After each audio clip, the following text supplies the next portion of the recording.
Hello दोस्तों, आज मैं सुनाने वाला हूँ आपको बहुत ही मज़ेदार कहानी शेर और बंदर की। एक बहुत ही विशाल एवं घना जंगल था जिसमें एक शेर रहता था। उसी वन में एक लोमड़ी भी रहती थी जो शेर की असिस्टेंट थी। लोमड़ी दिन भर पूरे जंगल में घूमती रहती एवं जानवरों का पता लगाती। उसे कहीं भी कोई जानवर दिखाई देता तो तुरंत आकर उसकी सूचना शेर को दे देती थी। शेर बड़ा ही खूंखार, भयानक और क्रूर था। वह हमेशा आवश्यकता से अधिक जानवरों का शिकार करता था। शेर शिकार किए गए जानवरों को खा लेता था और जब उसका पेट भर जाता था तो वह शिकार किए जानवरों को वैसे ही छोड़ देता था।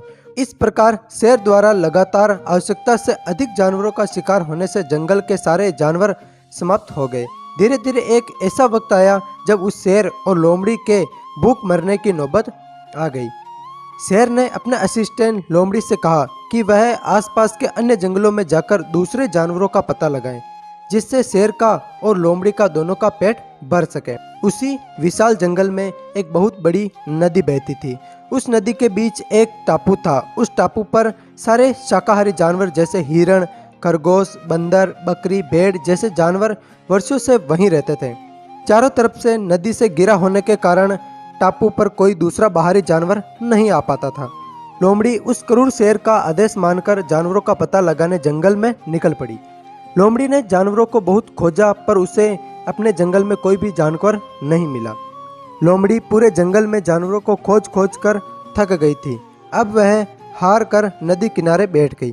तभी अचानक उसकी नज़र दूर बने टापू पर पड़ी। लोमड़ी ने सोचा, जरूर ही इस टापू पर कोई न कोई जानवर तो रहता ही होंगे। ऐसा सोचकर जब लोमड़ी नदी में तैरकर उस टापू पर पहुंची और वहां जाकर देखा तो वहां बहुत सारे शाकाहारी जानवर थे, किंतु कोई भी शेर को चुनौती देने वाला जानवर या बहुत विशाल नहीं था। यह सब देखकर लोमड़ी बहुत खुश हुई और जंगल वापस लौटकर उसने उस शेर को पूरी बात बताई। लोमड़ी की यह बात सुनकर शेर बहुत प्रसन्न हुआ और उसने लोमड़ी को यह बताने के लिए शाबाशी दी। अगले ही दिन शेर अपनी असिस्टेंट लोमड़ी के साथ उस नदी में मौजूद टापू पर जानवरों का शिकार करने के लिए पहुंच गया। टापू पर पहुंचते ही जैसे ही शेर बहुत सारी जानवरों को देखकर उसके मुंह से लार टपकने लगी। शेर ने एक ही दिन में बहुत सारे जानवरों को मार डाला और कुछ जानवरों को खाकर बाकी जानवरों को ऐसे ही छोड़ दिया। शेर लगातार 2-3 दिनों तक इसी तरह अंधाधुंध शिकार करता रहा। टापू पर मौजूद सारे जानवर शेर से बुरी तरह डर गए और सभी ने एक सभा बुलाई। उस सभा में क्रूर शेर से बचने के उपाय पर चर्चा हो रही थी। सभी ने अपने अपने सुझाव दिए। उसी सभा में एक बूढ़ा बंदर भी था जो अपनी बुद्धिमानी के लिए पूरे टापू पर जाना जाता था।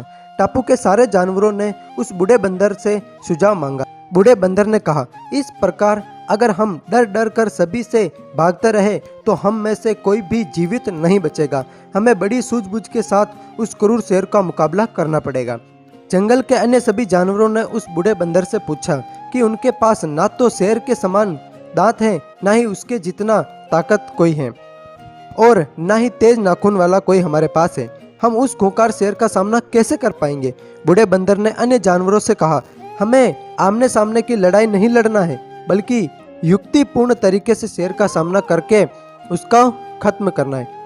सभी जानवर बंदर की इस बात से सहमत हुए और उन्होंने बंदर से ही आगे की योजना बनाने के लिए कहा।